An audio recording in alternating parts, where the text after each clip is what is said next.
assemble jigsaw puzzle pieces to give you a coherent view of the world and its current battle, probably literally to the death of one side or another, of objective versus subjective. Objectivism, or the idea that there is an objective, tangible, material world that exists outside of consciousness, that is accessible to consciousness through the evidence of the senses, through reason, through philosophy, through science. We can build certainties based on sense data and our view of the universe. Or there is, of course, subjectivism, also sometimes called postmodernism, which is the argument that we can never get to any kind of truth, that we are locked inside subjectivity, that there's no way to gain any certainty outside of the skull prisons of our encased brains, and we are forever doomed, or liberated, I suppose, to make up our reality as we go along. Now, this is an old conflict and an old battle. Is it possible for our minds to achieve any certainty? Do we have actual connection to the objective universe? These are essential matters. Essential matters. Reason is how we achieve certainty, and through certainty, that's where we gain our moral strength. If we're not certain of anything, then we have nothing to stand for, where there's no capacity for integrity. There's no real reason to have any intellectual combat. In other words, if everything in your mind is a subjective taste, then people who are arguing philosophy as if it's true, as if it's logical, as if it's objective, as if it's certain, people who are arguing philosophy are like toddlers battling over who is the best superhero, or people mistaking their personal taste in ice cream for some objective moral fact and having massive ice cream wars of giant armies representing chocolate versus vanilla. Mistaking subjective taste for objective facts is a huge mistake if we actually have no objective facts and we end up fighting over opinions, which is kind of pointless. If, on the other hand, there are objective facts that we can ascertain, that we can derive and define from sense data coming in from the outside world into our minds, then we have something to stand for. We have something to fight for. So, just a sort of very brief background as to where things are now, and also I will be providing an answer to this issue, that succeeding waves of refinements in scientific hypotheses and scientific theories mean that we can't ever be certain of anything. Well, we used to think the world was flat. Now we know the world is a sphere. The sun and the moon are the same size according to our eyes, but they're not the same size in reality. And because we're constantly refining our scientific understanding of the universe, that means anybody who claims any kind of certainty is akin to someone saying, the world is flat, the world will forever remain flat, nothing will change, you're just setting yourself up for a fall, and therefore certainty must be done away with as immaturity, as dogmatism, as, of course, if everything is subjective taste, then being absolutely morally, positively certain that chocolate cookie dough is the best ice cream flavor, which it kind of is an irrational and immature position. So there is, or has been, a fundamental break. In many ways, well, it's always Plato versus Aristotle, but in some ways, this question of reason versus mysticism, reason versus irrationality, the value of irrationality, the value of reason, is a battle that has something to do in European philosophical history, particularly political history, in a split between German and British philosophy. And we're talking late 18th century, maybe to the end of the Napoleonic Wars in 1815. This is sort of one of the big breaks in the modern era. It's like 35 years, let's say. You have this Anglo culture, which of course is strongly tied up with American culture, and you have Germanic culture. And there was a very big split between these two cultures. And one of them followed what's called the Enlightenment. The Enlightenment was the emergence of reason as the oracle, so to speak, reason as the standard by which we determine what is true and false. With reason comes individualism. These are two very associated ideas. With mysticism, you get collectivism, and with reason, you get individualism, for the basic reason that individuals can reason. Individuals, you can think for yourself, we can both compare our arguments to evidence, to reality, to each other, to reason. We can individually reason. And so if reason is the standard of truth, then you get individualism. If irrationality, subjectivism, or mysticism is the standard of truth, or if there is no standard of truth fundamentally, which is basically the same thing as saying mysticism is the standard of truth, means there's no standard of truth, then individuals cannot achieve truth, because individual reasoning is not how you get there. You get there through some kind of revelation. You get there through some subjugation to an ideology. You don't get there through your own individual efforts. And so you end up with collectivism, you end up with, basically totalitarianism is the way that you have to organize society. As it goes all the way back to my master's thesis. But if you don't believe in reason, then, society still needs to be organized, and you can't explain the good to people. Like I have a whole series of books at freedomainradio.com/free, and also you can check out The Art of the Argument at theartoftheargument.com.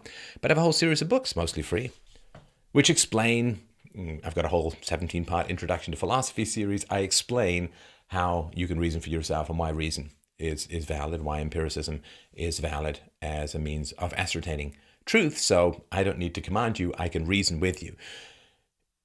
Society needs to get things done. If you can't explain what needs to get done and why to people, if it's just revelation, I heard a voice, or I had some sort of revelation, or I am a vehicle of God's will on earth, I am a vehicle of the greater good of the social contract, and you can't explain it to people, then you just have to order them around. Whatever you can't reason with people, you end up, and something has to get done, you end up having to force them. And so this sort of Anglo-American culture and the Germanic culture took a big split after the Enlightenment. The Enlightenment was called the Age of Reason because I think it was Ben Franklin who said something like, call every fact, every opinion, every piece of evidence before the oracle of reason and submit these discussions to her judgment. And a lot of this had to do with religion versus science, right? This was the big sort of emergence. People say, there was a science in the ancient world. Well, kind of in a way, but as far as it being a central defining force in human thought and society, nah, right? I mean, they knew about the steam engine in ancient Greece, but they never had an industrial revolution because they had slaves, and therefore the people who had money didn't want to lower the value of their slaves by introducing labor-saving devices. So the relationship between religion, as it was practiced at the time, fundamentally in terms of the nature of reality, versus science. Science said the age of miracles is over. God doesn't interfere. There was this deist concept, which basically said God wound up the universe like a clock or like a child's toy, and then just let it run its way forward in time. So the deists said, okay, the origin of the universe, that's God. God wound it up, but he's not in there poking around and setting fire to bushes and making people walk on water and drowning the whole world because reasons. So deism kept a sort of religious foundation to historical metaphysics, but said that given that God created the universe, wound it up, stepped back, there's no point praying to God. There's no point expecting miracles. Instead of waiting for miracles, instead of expecting miracles, what we're going to do is we're going to understand nature and thereby gain control over nature through science and create our own miracles. This is important, right? I mean, have you seen those? I don't know what they're called, but they have these water jets that go flying off your feet, and there's a tube attached. They pump the water, and you can basically walk on water. You can do flips over water, and so on. And that's a kind of miracle. We can fly, right? It's a kind of miracle. But we gained these, quote, miracles through removing divine intervention from nature and substituting or using instead a scientific submission to the rules of physics and chemistry and biology and so on. So rather than praying for good crops, we instead learned the science of agriculture and fertilizer, and they did things like there used to be this harness that would actually choke the horse the more it pulled, and they sort of made a shoulder harness where the horse could pull a lot more. That actually helped them plow deeper and so on. So instead of praying for miracles, which is the mystical approach, a lot of the Enlightenment thinkers moved God to the sort of wind-up clockmaker way back in time and said, okay, but to get things done now, there's no point praying to God because none intervene anymore. He's got this Captain Kirk thing, except fewer sex with blue tentacled aliens, and less sex. And so what we need to do is achieve our own miracles through science. And that allows for a rational epistemology. So the metaphysics, which is the nature of reality, okay, God created it and that's why we're here. But epistemology, which is the study of knowledge, if you want to know the truth, particularly the moral truth, if you are religious or a mystic, then it is introspection, it is prayer, it is feasting, it is peyote, it is submission to some kind of inner impulse that is perceived to come from outside in the universe. And if you are not that way inclined, if you are a deist or an agnostic or an atheist, then you say, epistemology, how do we achieve knowledge? Well, we study our immediate sense data, and we then take the principles that we extract from our immediate sense data. In other words, matter is consistent. This t-shirt isn't going to turn into an anaconda before the end of this conversation. So nature and reality and sense data is consistent, and it is predictable, and it is stable, and it appears to be universal. You drop a ball in Brussels, it's the same as dropping the ball in Somalia, although actually I guess it's more Brussels is dropping the ball these days. But anyway, enough politics for now. So if you move mysticism out of the equation, you get a rational epistemology, a rational way, or reason and evidence is your way of achieving this. Now, one of the challenges, and it's funny because it's kind of like a specialness thing, like everybody wants to feel special, and I do, you do, and if you want to feel special, you can either go out and achieve things in the world so that people value your existence, offer them some good, some value, something positive, or you can be loved by the divine and not do as much of that, although the two aren't, of course, mutually exclusive. So science itself worked by eliminating mysticism from metaphysics. The nature of reality was stable and predictable and objective, not the mind of God, which can change at any moment, but a stable and objective set of matter and energy and the effects thereof. And so it was very successful. It's really, really important to think. We'll touch on this a couple of times in this conversation. It's really, really important to understand that mental systems are in competition with each other. Like if you want to understand postmodernism, you have to understand that it's in competition with free market theory. If you want to understand this combat between mysticism and science, between subjectivism and rationality, between subjectivism and objectivism, these things are in competition, and evidence is continually accumulating for the success or failure of each. So prior to science, like 3/4 of babies in cities under the age of 5 just died. After science, that was down to like 35%. Before science, people made a couple of $100 a year. Before the free market, people made a couple of $100 a year. After the free market, their wages more than doubled, their consumption of calories more than doubled, their lifespan extended, their infant mortality, of course, declined. And so you have empirical evidence as to the success or failure of various approaches to reality. And science was really successful when it looked at nature not as the dream of a deity, but as simple, bare, mechanistic atoms and energy. Well, didn't really know atoms back then. But when they looked at it as bare, bald, inert matter, well, science was extraordinarily successful. And that's important because mysticism had ruled. You could argue for the late Roman Empire through the Dark Ages and so on, mysticism had ruled for 1,000 years. And there had been almost no progress.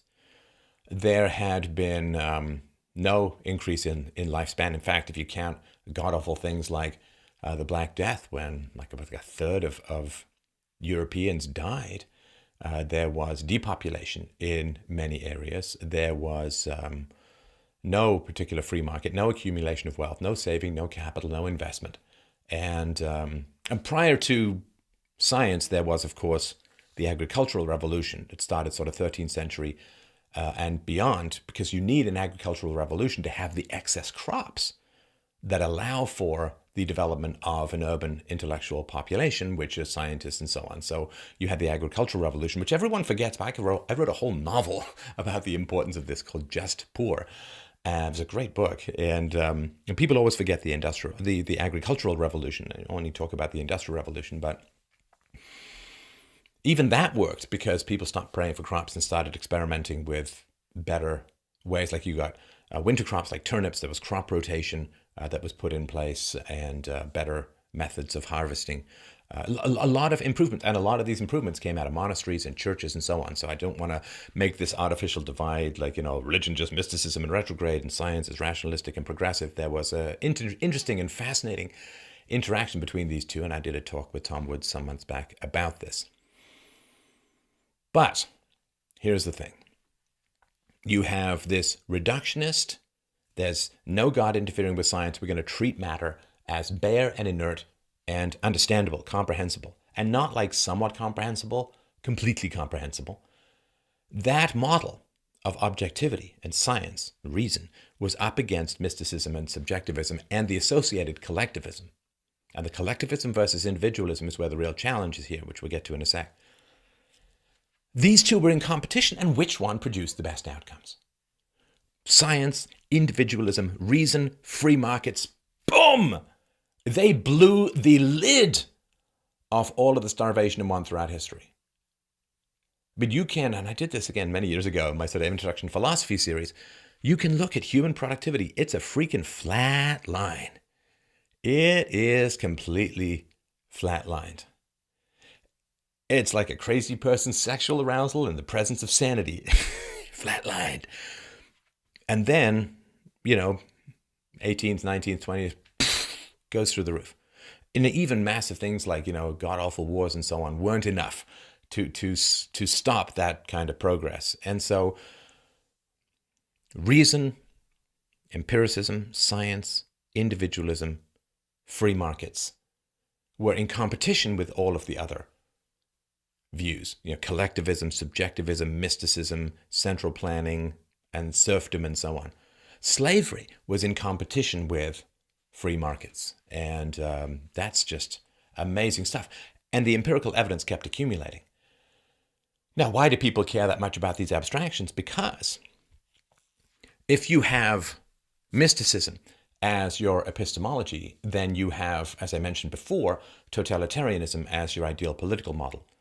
And Hegel and Kant and all of these others had this totalitarian essence, as did Plato, to their political models. Because with Plato, there were revelations that the philosopher kings received about truth, this sort of higher reality, what Kant called the noumenal reality.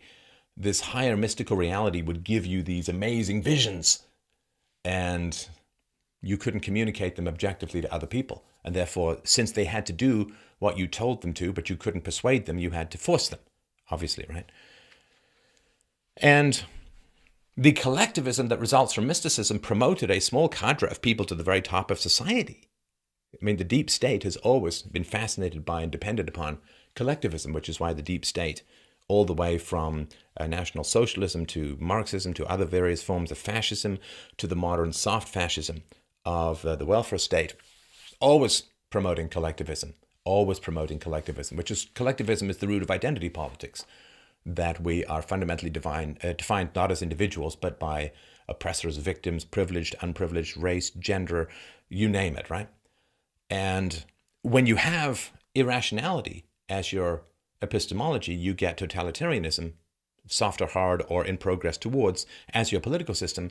Totalitarianism draws and floats and ensconces psychopaths and sociopaths at the top of the political arena, because to be so confident of your visions that you are willing to drench the blood of millions into the virgin soil in order to fulfill your objectives of liberating the proletariat or saving the nation race state or whatever it's going to be, you have to be completely psychopathic or sociopathic and have no empathy and have an absolute, almost schizophrenic addiction to abstractions and be willing to sacrifice people on the altar of your abstractions to the tune with communism, for instance, though, over 100 million people just in 100 years alone. Less than 100 years, in fact, sort of 1917 to 2000. So 83 years. So the people who've gained power as the result of collectivism and mysticism want to stay in power. And so they view the accumulating evidence of reason, science, individualism, and the free market as an enemy to their power. If people can think for themselves, if people can reason for themselves, then they can bring reason to bear on the pronouncements of their political masters, of their sophists, of their controllers. And I don't just mean people in politics like at the top. That's like saying, well, only the king has power, but it's the king, the aristocracy, the priesthood, whose monopoly on religion he protects, and so on. So it's not just the people in political power in the modern West.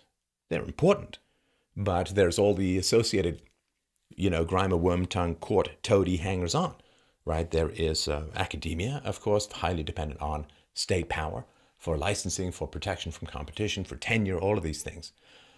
There is the mainstream media, all highly dependent on state power. There are government workers of every kind. There's the public school institutions. There's the industrial military complex, everyone dependent on welfare. Like, it's fully half the population these days dependent either directly or indirectly on all or most of their income from the state, and they're all part of that apparatus. And if the collectivism is undermined, then state power is inevitably going to diminish. That's how it's always happened, right? The founding fathers were mostly deists, some Christians for sure, but mostly deists who believed in individualism, in objective reality, in reason, and individualism, which is why they set up the system that they did. Ideas have consequences. So when you start promoting reason, when you start promoting objectivity, you actually empower individuals to think for themselves and to ask those difficult Socratic questions to those in power that those in power desperately don't want to have asked.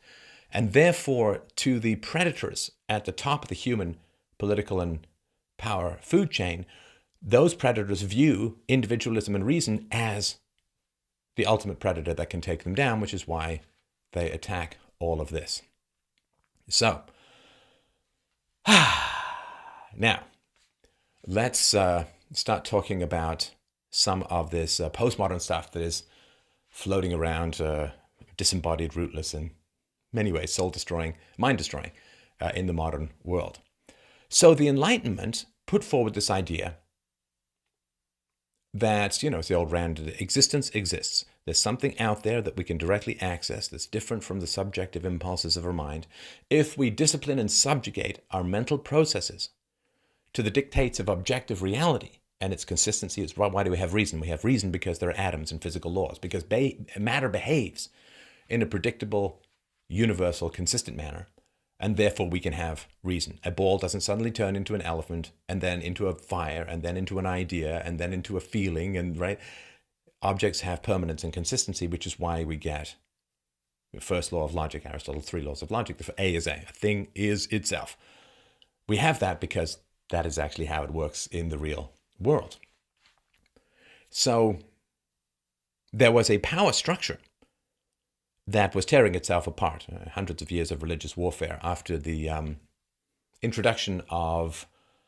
and people have corrected me on this, and I appreciate that. There were Bibles in the vernacular before Martin Luther, but he popularized it and it spread very quickly with the invention of the printing press and so on. You had a chance to spread books throughout the world.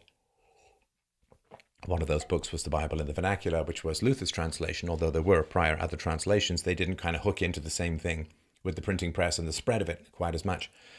So when people got a hold of the Bible, could read it for themselves, the unity of Christendom fell apart, and you had Catholicism hiving with Protestantism, which itself hived into a variety of sects, as Evangelians, Lutherans, Anabaptists, you name it, right? And they all fought like crazy to gain power over the state, and eventually there was this idea of separating church and state. And we'll get that idea eventually. We'll separate state and economics for the same reason, that when the state is united with the power to transfer income and control resources, everyone and their dog tries to get a hold of state power to gain resources from the collective and profit individually, right?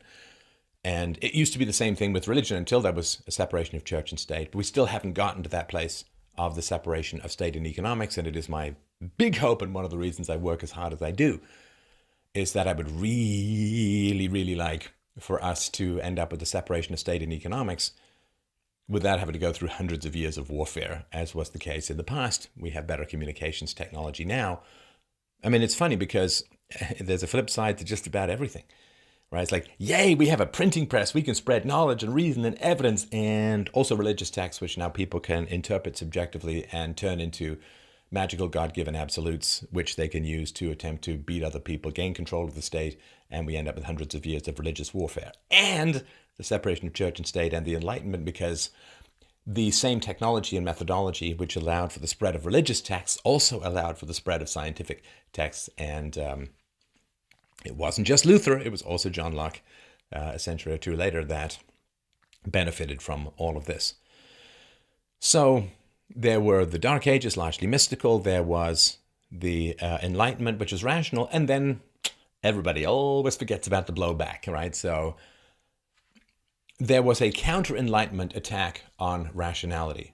This was led by Immanuel Kant, who said that he has found it necessary to destroy reason in order to make room for religion.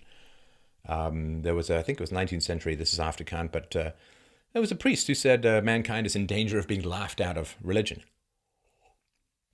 So there were people who had jobs, and a lot of it just comes down to jobs. A lot of it just comes down to, well, this is how you make your money, so you don't want your gig to go away. And so there was a counter-Enlightenment attack on rationality. And so postmodernism, it's funny because postmodernism is actually pre-modernism resurrected. It's like the 1,000-year-old vampire comes back to life and says, I'm fresh, I'm new, I got the moves, I bust things. And it's very old. It's very old, this attack on rationality. And again, it serves those at the top or on the receiving end of state power. And so this question, is reason capable of knowing reality, or is it not? What is reality itself?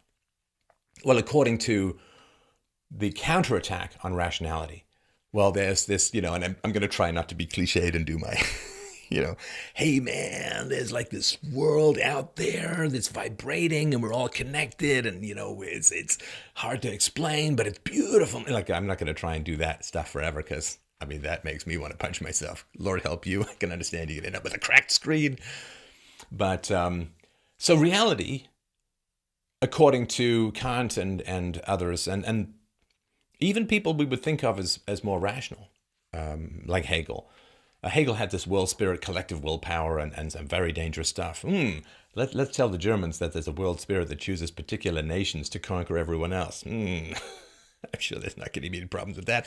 Take German engineering combined with Kantian mysticism and Nazi ethics, and so the counter-Enlightenment said that there's a reality that's closed off to reason, this higher reality, this alternate reality, and people resurrect this idea all the time. And then they give it new labels, right? Like fools and sophists and chopras. Oh wait, I'm sort of repeating myself there. They talk about, well, you see, there's this quantum physics, and quantum physics is the real reality that we can't ever get a hold of. Or people look at the edge of scientific knowledge, and they say, well, there's certain phenomena in gravity that we can't explain right now, and therefore reality will never be certain. Like, they always have to find some place where you can't be certain, where reason can't go. It used to be religion. Tertullian, a theologian of the early Middle Ages, said, I believe because it is absurd. Reason can't. I believe because it is absurd. And that's what you need faith, right? Faith is belief, not just in the absence of reason, but against reason and evidence. So this making a home for irrationality and then promoting rationality to the highest peak of human knowledge, that's an old gig. That's a way old gig, all the way back to Plato, all the way back before. And it is, to me, it comes out of animalistic nature. Animalistic nature has, like animals have a tough time differentiating between themselves and other things, themselves and reality, themselves and people, right? We see the cat attacking the mirror and so on. And so when we're very primitive in our thinking and there's a big giant wave, we say, the sea is alive and must be angry. In other words, we project our own living status onto nature itself. We think that nature is alive. And there are cultures where you apologize for a rock if you move it in the, if you have to move it out your way, you apologize. The rock is alive. Love is alive. And trees are alive. Nymphs live in trees and the dryads, and right. So this, and the universe is alive through God and so on. So this lack of differentiation between our conscious minds and our living status, projecting that onto an inert and not even dead because it was never alive universe, is a function of a lower form of thinking, a more primitive form of thinking. And I think it comes right out of the animalistic. You see these videos of sort of in these funny videos on online, you see these women getting humped by dogs, right? Not by trees, but inside joke, but by dogs. And so the dog thinks that the human is a dog. And this lack of differentiation, this projection of our own nature into the universe, this lack of maturation, when people take nature personally, like it's raining, like mad.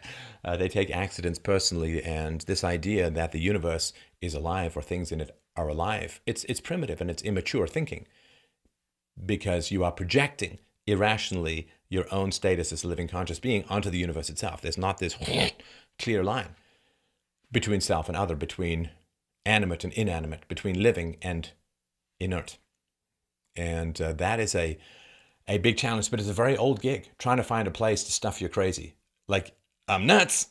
I don't want to deal with my own insanity, so I'm going to pretend that the world is crazy somewhere and that it's really great that it is. The highest thing is madness, right? So there's this reality, and somewhere out there is a world where 2 and 2 make unicorn, and up is down, black is white. You can have consciousness without matter. Things that would be crazy if you asserted them to be part of this empirical universe. But rather than say, well, I need to subject myself and submit myself to nature, to reason, to philosophy, to science, nature to be commanded must be obeyed, rather than gaining real power over nature by confronting my own insanity, I'm going to pretend that there's a realm that is superior, where insanity is sanity, where madness is truth. And again, this is a self-knowledge question, fundamentally. It is a self-confrontation issue. We all need to confront our own craziness. We all need to tamp down and control our own capacity to spill over into the universe and to mistake the world for ourselves. To be like a cat with a mirror. There's another cat over there. It's not. It's just a mirror. We understand that. It's one of the intelligence tests. Like, can you, when as a child, do you recognize that that's just a reflection, not another, right? And so this is why I sort of preach self-knowledge. You have to have, if you want to be mature, if you want to be an adult, fundamentally, you have to confront your own craziness. And not just like it was there in you, but it was implanted in you by society that wishes to make you crazy so that you don't trust your reason, so that you're easier to control. If you can't think for yourselves, you have nothing to defend. You can be more easily ordered about, which is a fundamental part of postmodernism. So if there's a reality out there, closed off to reason, and that's the most important stuff, then you can be crazy and call it superiority. You can be irrational and you can claim it as wisdom. You can be fundamentally confused about yourself and the universe and consider it to be a higher calling of some kind. And there is sort of characteristics of reason, of rationality that are important. It's objectivity. Rationality has to be objective, which is why you can reason about things in nature. Gases expand when heated or whatever, right? Mammals have hair, warm blooded. You can reason about things in nature. It's objective. your own personal taste, your own personal, I had a dream last night. It may be a statement, but it's not a statement about an objective occurrence that occurred outside your mind and so on, right? There's no particular physics of your dreams. And you have to be competent at it. You have to be able to do it. It also has to be something that you can pursue individually. And what your claims, because they're objective, they have to be universal. And it has to be a faculty that is within you, a possibility that is within you. And so thinkers such as Nietzsche, Hegel, Heidegger, and so on were, to one degree or another, anti-rational. And it's funny, because in a sane society, being anti-rational would be a confession of madness, of dysfunction, of craziness. But because the Germans are such excellent writers, I'm looking at you, Goethe, sorrows of young Werther, my ass. But they are excellent communicators, excellent writers, extremely artistic and powerful in that. And this is the problem. I know we don't have the original writings of Aristotle. We mostly have stuff cribbed together from student notes and so on. But Plato was a staggeringly great writer. And there is, one of the reasons that mysticism stays alive is that the communications abilities of mystics are extraordinary.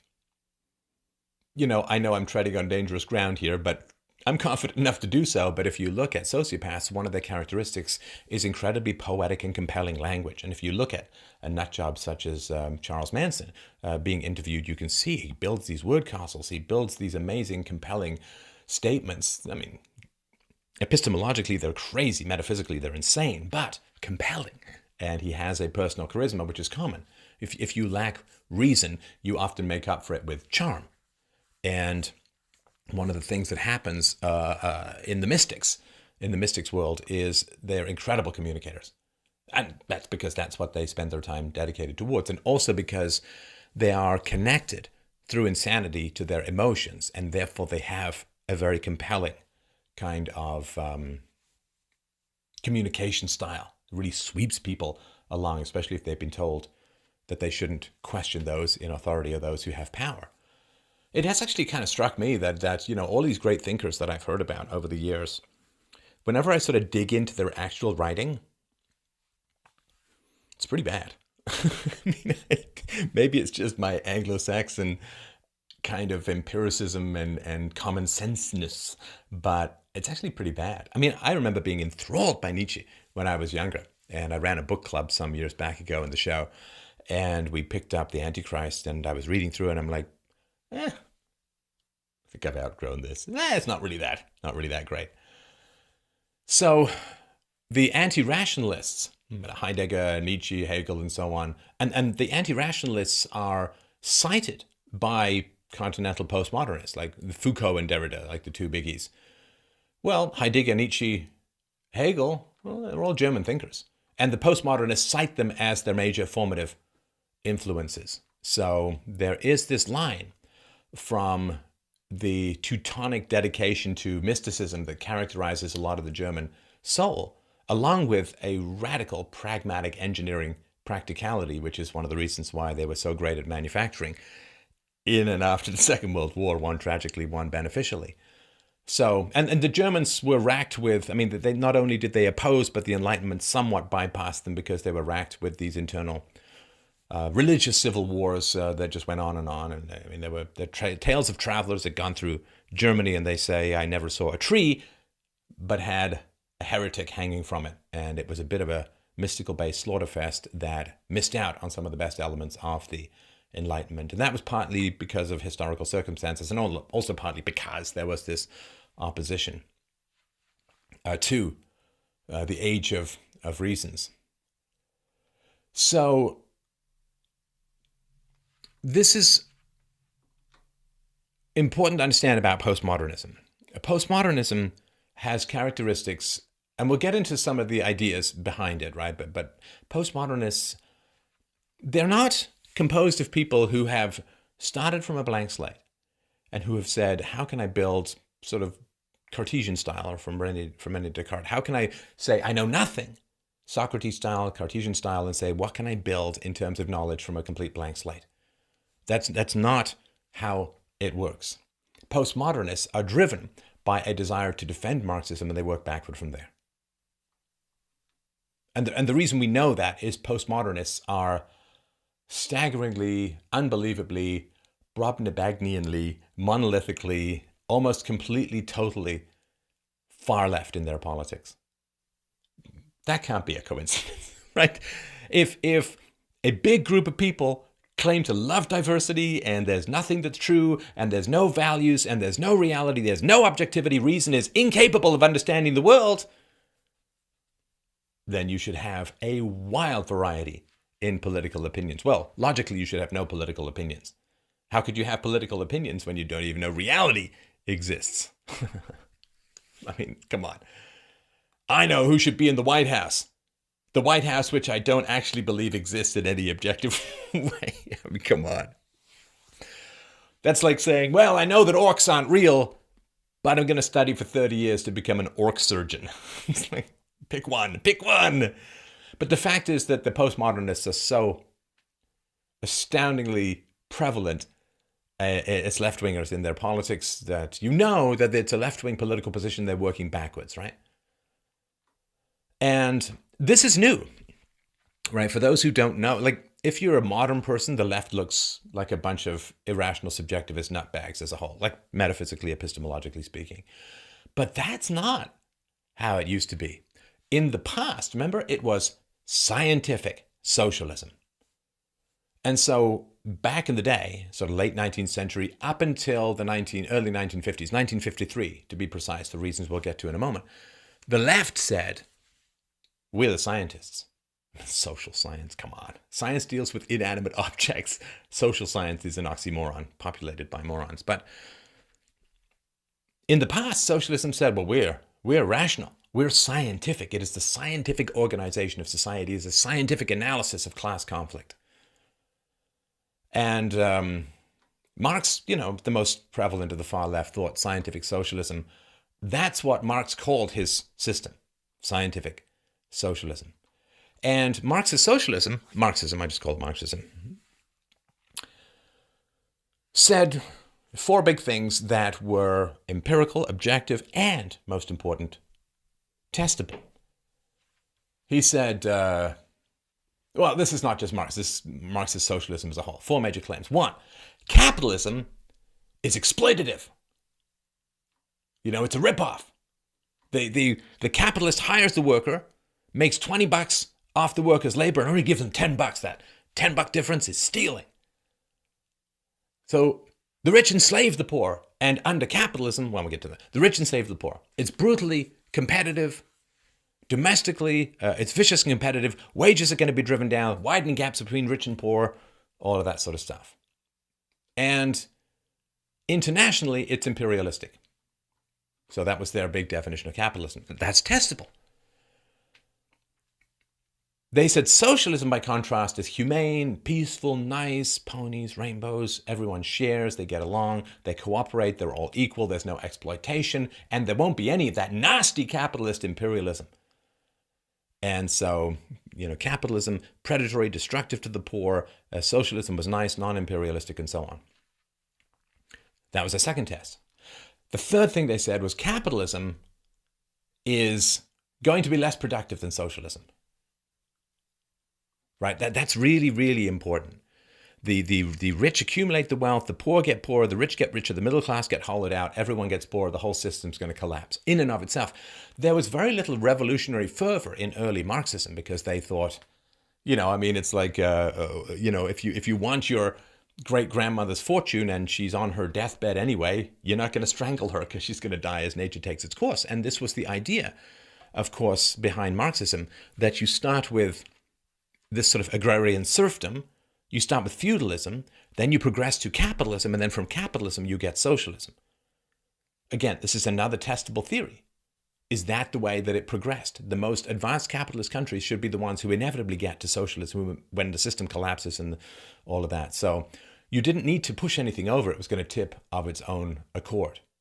Right? So the third claim, capitalism, much less productive than socialism. Socialism is going to vastly outstrip capitalist production. So, and it's going to sort of fall in on itself because the rich are going to get richer, the poor are going to get poorer, and the class conflict that results means that capitalism collapses and you get socialism. And socialism more productive, and it ushers in a new era of peace and prosperity and cooperation. That's sort of the fourth claim. Socialism is inevitably going to replace capitalism as capitalism collapses, and it's going to be more productive, it's going to be peaceful, and no one's going to invade everyone, and prisons will be emptied, everyone will be happy, and so on. Now, these are all testable phenomena. So, according to Marxist theory, there's absolutely no way that China and Russia should have become communist, according to Marxist theory. Because you can't skip that step. You can't go from feudalism to communism. You have to go from feudalism through capitalism, and then you get communism.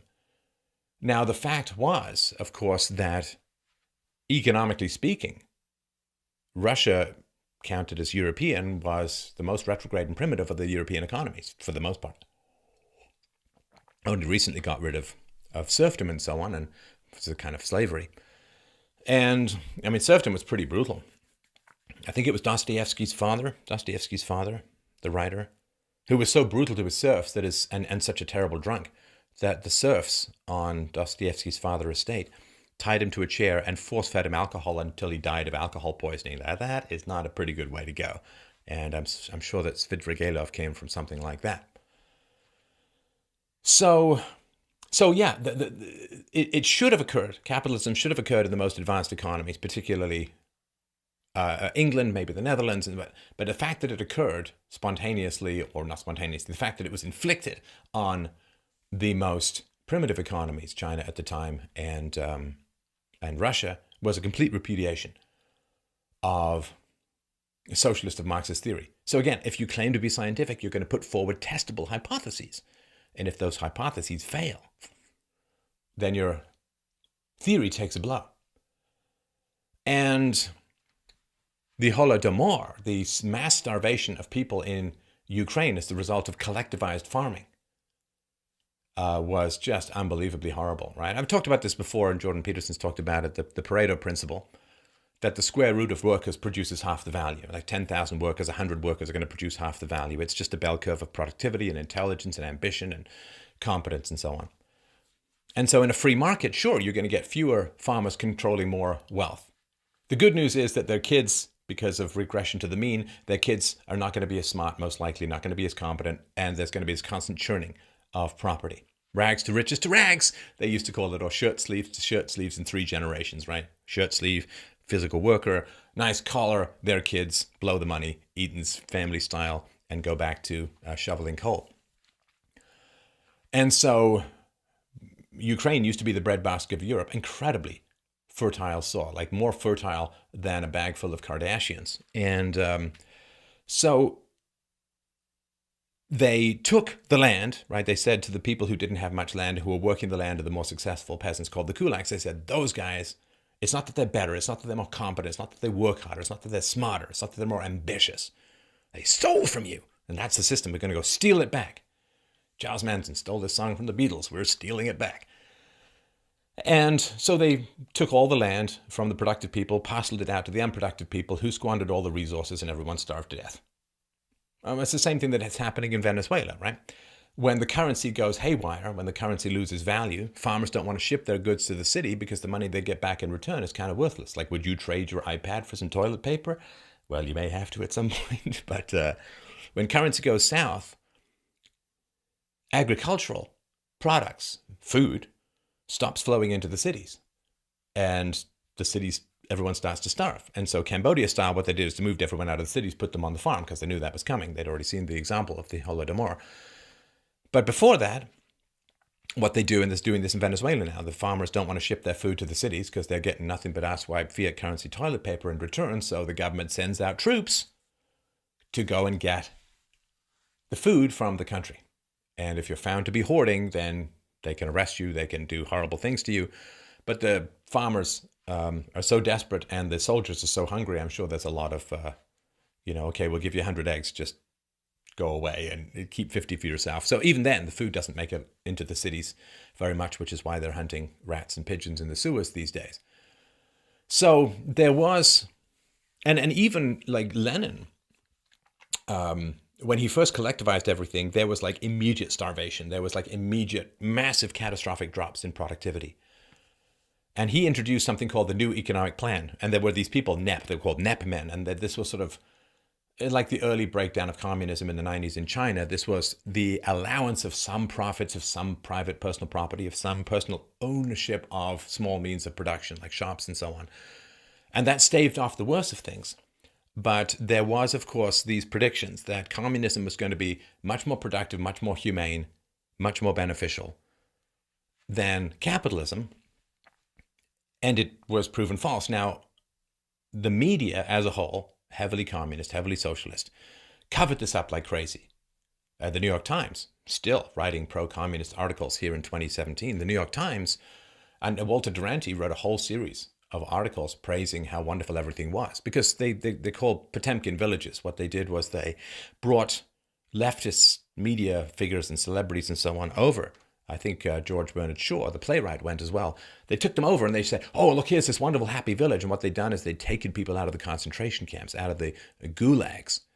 And they had fed them up for a while and they jammed them into these lovely places. And it was all theater. It was all make-believe. But a lot of intellectuals fell for it and reported that, oh, it's wonderful and so on, these 5-year plans. And it was all considered to be wonderful. And because it was totalitarian and had borders, it was hard to get any good information, and everyone who was allowed in was heavily stage managed, and very few facts ever came out. And so the theory and the practice were deviating. Now, that's not so bad if you're mystical in nature. A theory and practice, who cares about reality? Don't doubt the evidence of your senses, right? So theory and practice were diverging in the implementation of communism. But it was bad because it was claimed to be scientific. Scientific socialism, scientific Marxism. Now, because of that, deviations in empirical data were really important. It's one thing to say, I have faith. You can't be disproved because you don't believe in proof. It's another thing to say, this is a testable, objective, scientific theory. Then when the data comes in, what do? This is why I say they're not empirical. They're not interested in facts, truth, reason, and evidence. It's more manifest now. But it was always the case, because when the evidence started to accumulate that, and when Stalin made a pact with Hitler, that was considered to be pretty bad as well, because Hitler grew to power by battling against the communists, right? One extreme shows up in society, you provoke another extreme, and then everyone blames the reaction rather than the cause, right? Which is why increasing left-wing stuff is provoking increasing right-wing stuff, and everyone's blaming the right wing, which is only going to increase more right-wing and left-wing aggressions and blah, blah, blah. Same story, different costumes. So when Stalin signed a non-aggression pact with Hitler, this was a pretty big blow to the communists who viewed National Socialism as an enemy. They created this artificial scale where National Socialism was on the right and communism was on the left, and they're two left-wing groups battling for each other. I mean, it's like saying two mafia families battling each other, or one of the cops and one of the criminals. I mean, it's just made up categories. And I sort of get into more of this, but there was a lot of empirical evidence that countermanded or repudiated the predictions of Marx and Marxism. I said 1953, so I meant to say 1956.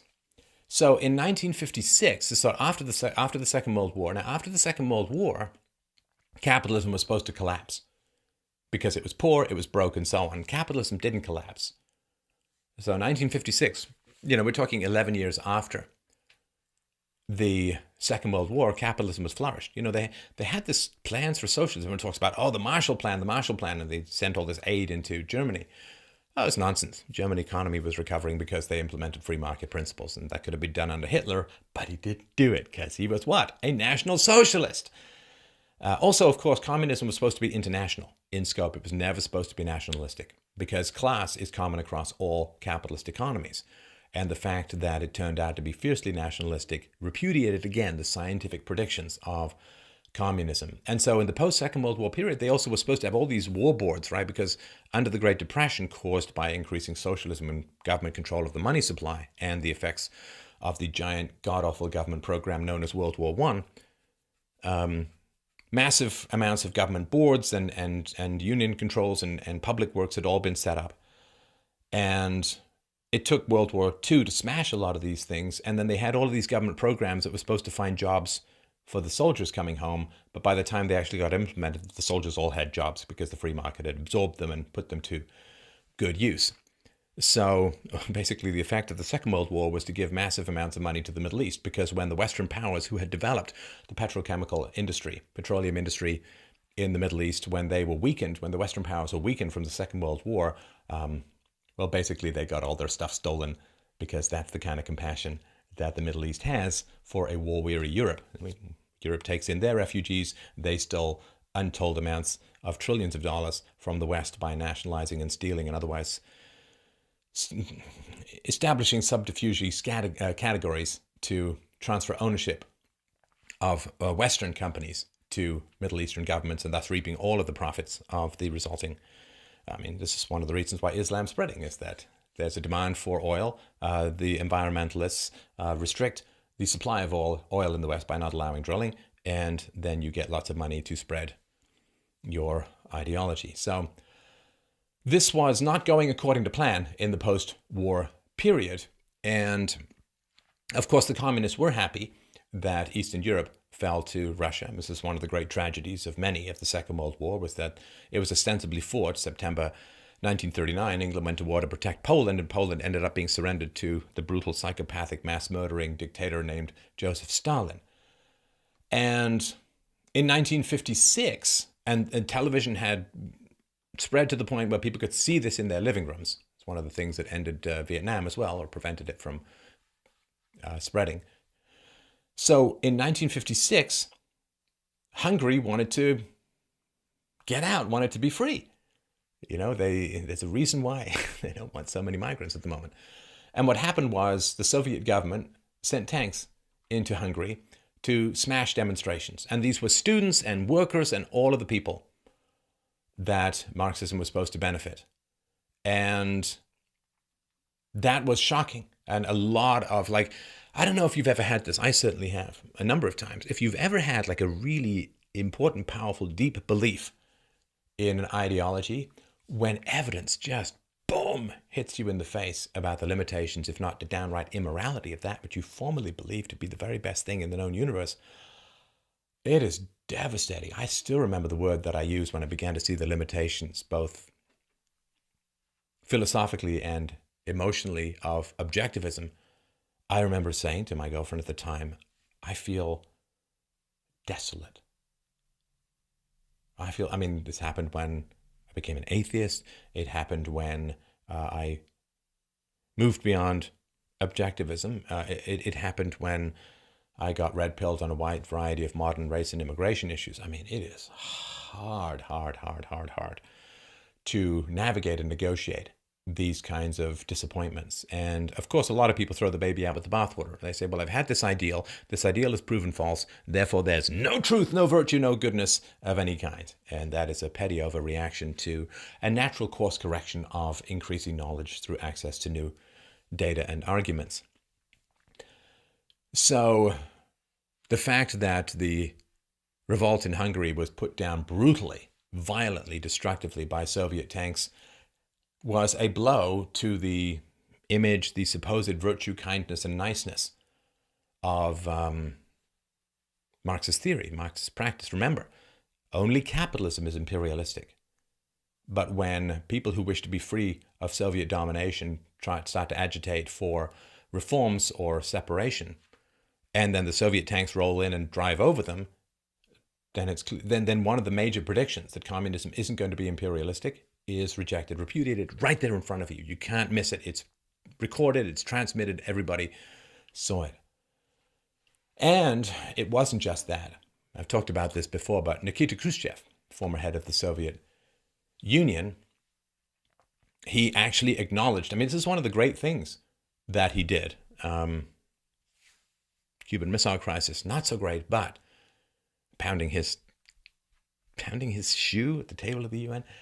But he actually, one of the great revelations, people say, well, why are you focusing on this Weinstein stuff and the Hollywood stuff? It's because these kinds of revelations can be world-changing.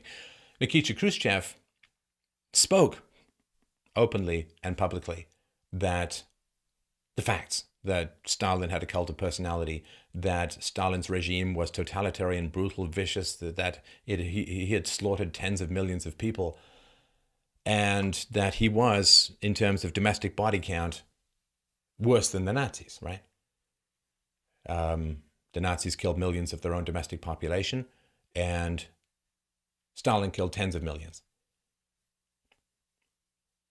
So socialism being nice, communism being nice, it's just blow after blow after blow after blow.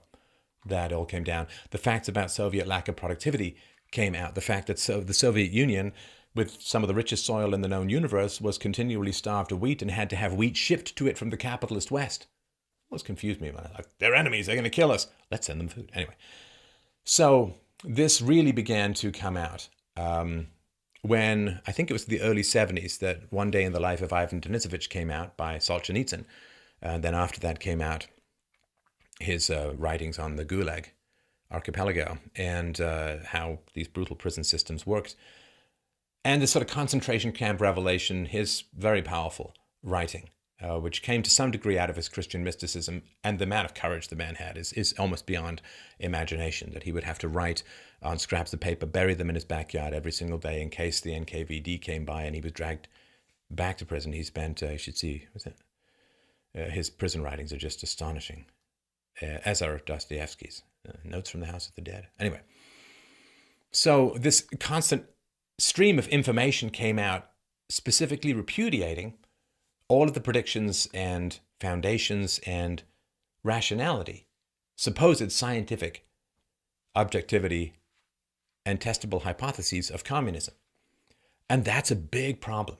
When you get blow after body blow after body blow against something that you truly believe is great and virtuous and glorious and good, and it turns out to be a monstrous evil, then you have a big choice to make. You have a big choice to make. And that choice is, do I reject the evil and turn towards the good? Or do I create a system that destroys the legitimacy of reason and evidence? If reason and evidence is going against my ideology, damn reason and evidence. Now, that is a religious response. When you talk to religious people about the various arguments for and against God, some of them will engage and some of them will be positive conversations, and both people can emerge better and wiser. And some religious people, when they say God doesn't, the existence of God is not supported by reason, so damn reason. To hell with reason. Empiricism doesn't support the existence of God, so the arguments go, damn empiricism. Now, when communism said that we have these predictions, it's scientific, we have these predictions, and when the predictions go the exact opposite direction, what does that mean? It means the theory is faulty. Theory is faulty, theory is false. And what do? You're a communist, what do? Well, it depends. If you're interested in truth, then you do a Whittaker Chambers, right, who was originally a communist, then turned against communism, partly as a result of his Christianity, and you then testify against communists, you point out the prevalence of communists, you end up helping out the junior senator from Wisconsin, Joseph McCarthy, in rooting out communism from public life, from Hollywood and other places, which they were. I mean, they're just without a doubt. The Rosenbergs were guilty. They sold atomic secrets to the Soviets, thus placing the most deadly weapons in human history in the hands of the most brutal totalitarian regime that has ever existed, I guess alongside with China, the communists there. And he was mostly right. And he was actually more right than he knew. And we know this is not right. This is not, I mean, the Soviet cables were decrypted, I think, in the 90s under the Venona project, and it's all confirmed. It's all confirmed. Of course, you don't talk about this any more than you'll hear about the fact that Lee Harvey Oswald was a communist who had spent a lot of time in Russia and had a Russian wife. Because only the right apparently is violent. That's true. I mean, almost all the assassins are on the left. So So late 1950s, mid to late 1950s, 1960s, this was a big problem. The left is sort of staring down the nihilism of their belief system because of empirical evidence and rationality. And this is the same thing that happened to religious thinkers in the late 1700s. The evidence is accumulating against their position. So what do? What do?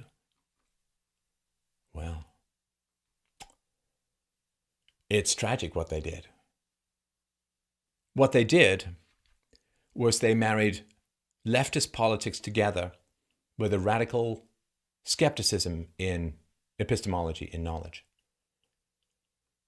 So this is just talking about the empirical evidence. There had been many thinkers, Ludwig von Mises among the most powerful, who had proven that socialism can't work, who had proven that central planning and communism can't work. And I won't go into all their arguments. Suffice to say that the free market provides instantaneous information about supply and demand called price.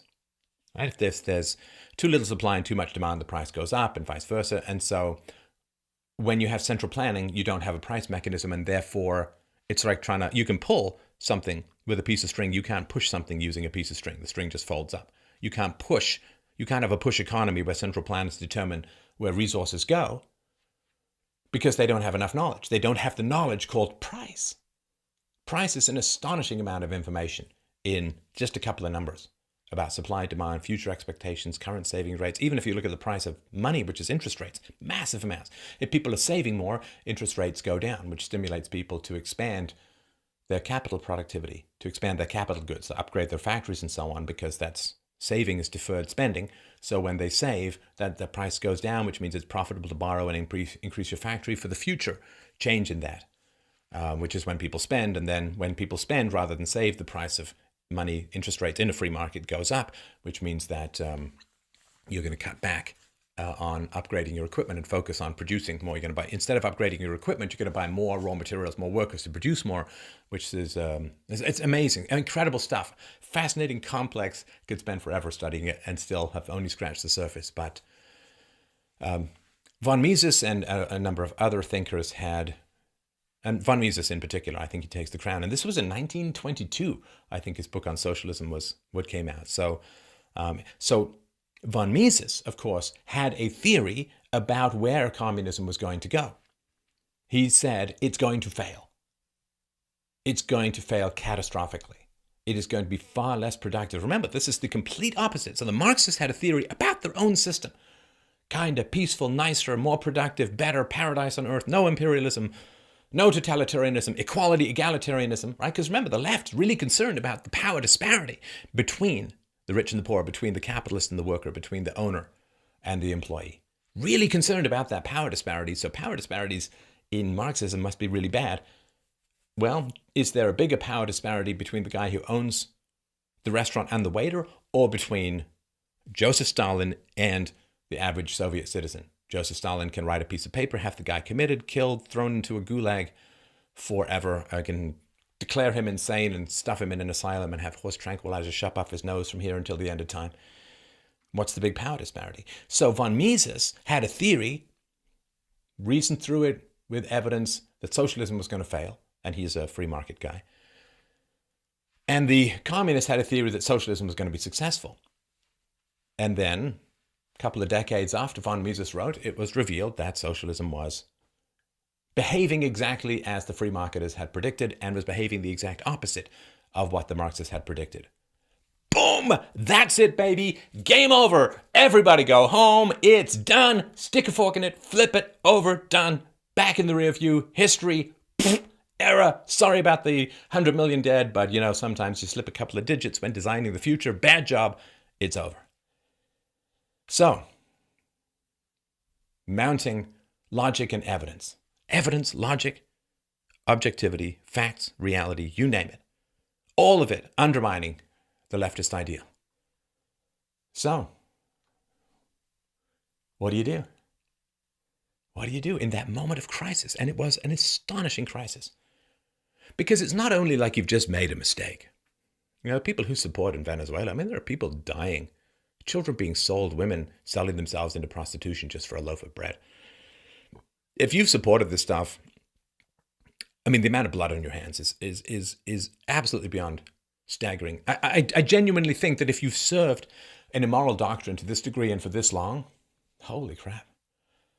I really believe, it's not an argument, I'm just saying what I believe.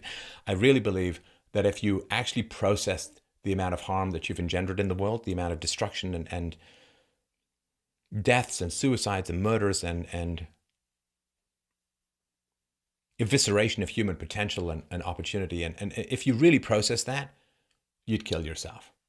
Like, I think that when you've dedicated yourself to that demonic a doctrine for long enough, and if you've defended it and extended it, right? Because if the people on the left had said, oh, wow, there's this big experiment going on in Russia, we better go find some way about it, we got to go find out if it works. They find out it's not working, they should push back against it right away. That can be an honorable and good thing to do. They could have saved decades and 100 million lives if they had done what their doctrine damn well suggested and gone to find the empirical evidence that was associated with its implementation. They could have saved Korea. We'd have no North Korea. They could have saved China. No Chairman Mao. No, 60 million people killed or 50 million people killed under Chairman Mao. It's so weird when you can't even round it off to the nearest 10 million sometimes. They would have saved Cambodia. They would have saved Eastern Europe. They would have saved North Vietnam. They would have saved the Vietnam. Like, an enormous amount of human suffering, more than the two world wars put together. They would have saved all of that. If instead they covered it up and extended it, if you really got that, like if you had the capacity, if you had empathy, you wouldn't do that anyway. But I really think that if, like, it becomes life and death, they have to destroy logic and evidence. Otherwise, logic and evidence will literally destroy them. Literally destroy them. They will become so brutally depressed and suicidal, they will take themselves out. Or they'll be so disgusting and vile and viewed so negatively that nobody will want to have sex with them and their genes will die out, which is a intergenerational predation that organisms do an extraordinary amount to avoid. Reason and evidence have destroyed Marxism. What are we going to do? Well, we're going to destroy reason and evidence. Communism has been proved both false, destructive, and immoral beyond individual imagination. Communism has been disproven. Therefore, the concept of proof must be abandoned. Can't really prove anything. There's no reality. Feelings are more important than thoughts because we really want socialism. We really feel that socialism is a great thing. So emotions must become the supreme arbiter of human values.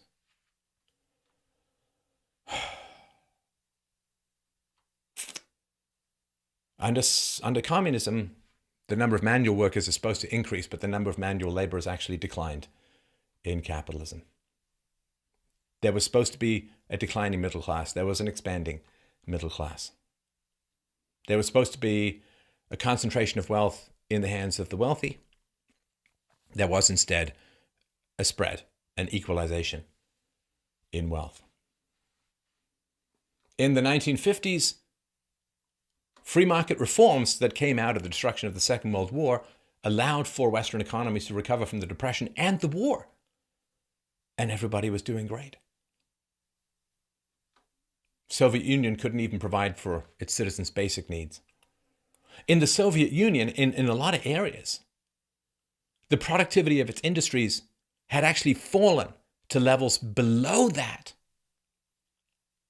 of pre-1917 Russia. In other words, after decades of communism, productivity in many areas was lower than it was before communism came to be in Russia. So, a lot changed. A lot changed. If you want to understand there's sort of two fundamental ideas.